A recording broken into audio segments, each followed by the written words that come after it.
tissue lining the uterus, the endometrial tissue lining the uterus that is found outside the uterus.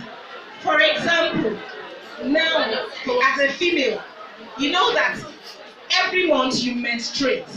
There is a tissue in your uterus that sheds blood and it comes out through your through your private parts.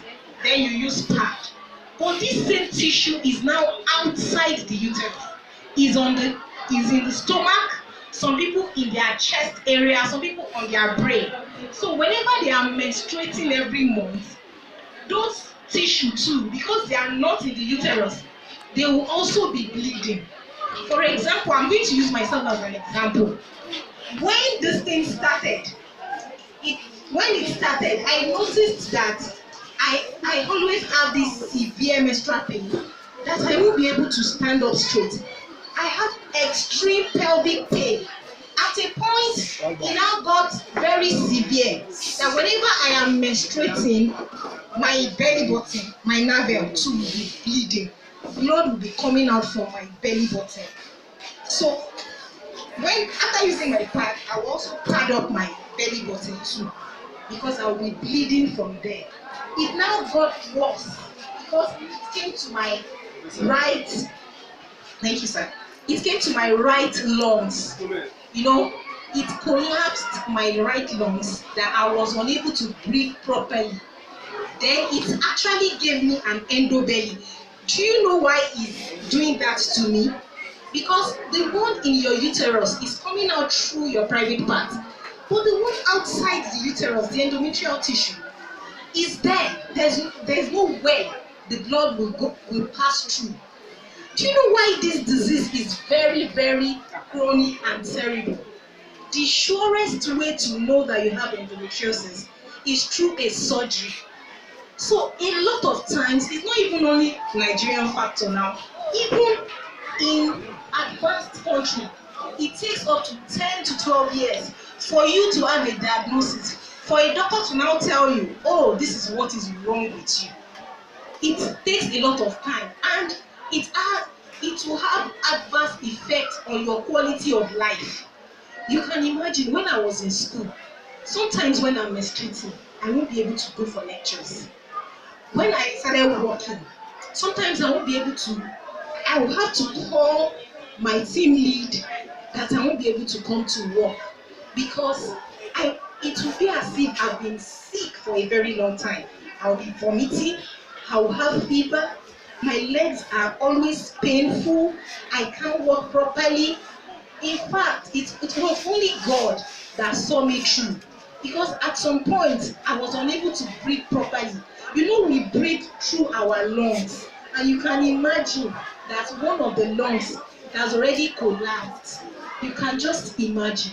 So this actually now, when I now got a diagnosis, finally in year 2020, one of my brother-in-law came and told me about a doctor. So it was that doctor that now told me that most likely this is what is wrong with me, but I will need to go into the theater. So when he opened me up, he told me that it is endometriosis, and he told me the treatment for it. It is not a curable disease, you can only manage it. So after the surgery, he told me that I will be on a medication that would put my body to a menopausal state, as in a state whereby I won't be menstruating for like 6 months. But I discarded it, and he told me that it's going to return if I don't go through that process. Lo and behold, in 2-3 months' time, I started having bulge in my tummy again. So I now had to go into a teaching hospital, whereby they now had to open my tummy and they opened my chest, and they told me this is what is causing the problem. As a girl child, you have 2 hormones in your body. You have the estrogen hormones and the progesterone. So it is the estrogen hormones that is actually causing this problem. The estrogen is too much. Maybe the estrogen is too much, or the progesterone is very low. So that's the reason why the body is running haywire.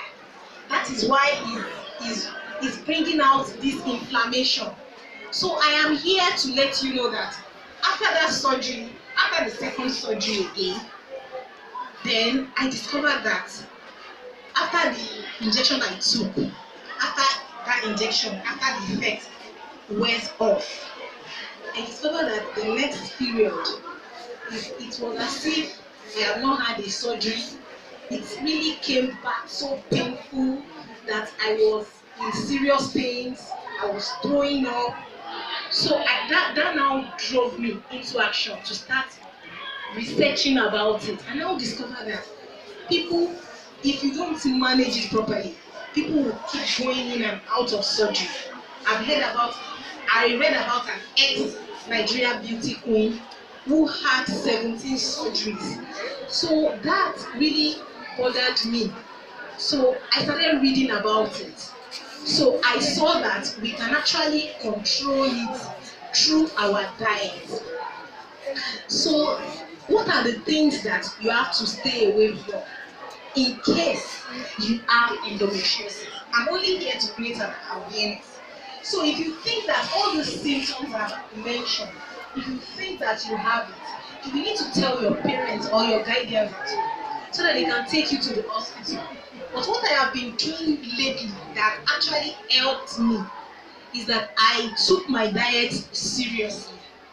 I stopped taking dairy. What are the food in dairy? Milk, yogurt, cheese.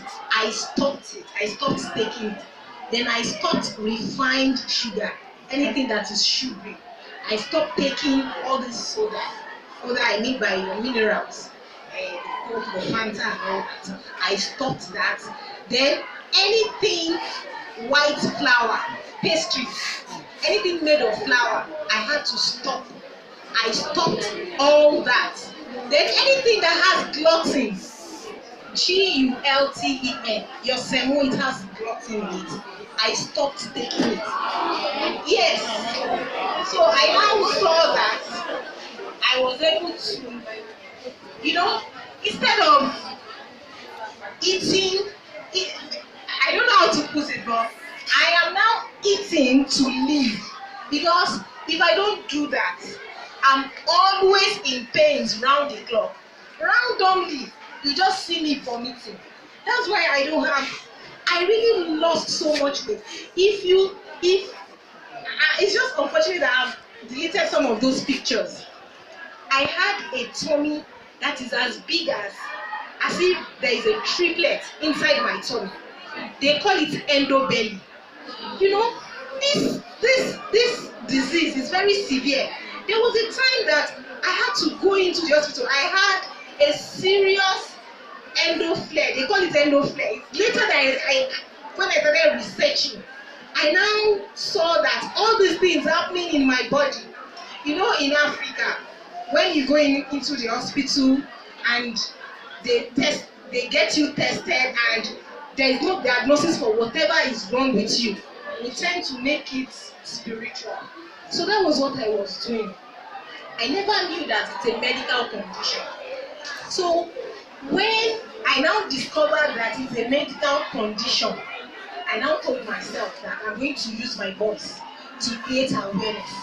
Nobody should die in ignorance. Nobody should manage that pain. Nobody should, the ignorance really took a toll out of my life. At a point, I stopped working. I couldn't even look for a job. Who is going to employ somebody that has a very big tongue? And when you get to the hospital, the little research that I've made then, when you tell them it's endometriosis, even a female doctor, she told me, she looked at me and she said, this can never be endometriosis. They don't even know. Some of these doctors, they don't even know. That is why I decided that young girls, because I also started my period at the age of 14, and ever since I've been having severe menstrual pain, not knowing that it's going to have adverse effects on my health. Do you know some people don't even have the symptoms and yet they have endometriosis? It is when they grow up and when they get married, they will now start trying to get pregnant. That's when they will now know. Maybe if they were fortunate to meet a very good doctor, That's when they will now tell them that they have endometriosis. Do you get what I'm saying? So it's actually a problem that I know that every young female here, your wish is to be educated, get a good job, and get married and have a family. But if you don't watch your health, if you don't take care of your health, that dream might be cut short, because the long and short of endometriosis is that it will cause infertility, that which means you won't be able to get pregnant naturally. So that's why I'm here. You know, we have different stages of endometriosis. We have the stage 1, stage 2, stage 4. Mine is, the doctor said mine is now stage 4 because of my late awareness.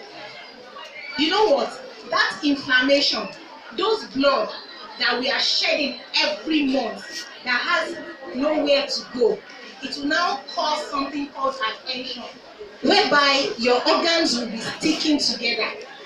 So it's really a serious problem. So that is why I am here. I don't know if there is anyone here that you think that you can identify with all these symptoms that I have talked about. Maybe you have extreme back pain, lower back pain, whenever you are menstruating, or you have this extreme pelvic pain, whereby you won't be able to stand up properly, or randomly you just feel like throwing up. You are always nauseous. You feel like vomiting, or most times you even vomit. Just like me, when I was in school, I'll just discover that for no reason I'll just start throwing up. I never knew it was endometriosis that was dealing with me, that was dealing with my body until 2020. You can imagine, since age 14 till 2020, before I just had a diagnosis that it is actually endometriosis that is actually wrong with me. So I want to know if you have actually gotten what I've just explained. What did I call the name of the condition? Endometriosis. Okay. Then one thing I want to ask again is that is there anyone here, if you think that this thing, you know someone, or you can identify with what I just mentioned,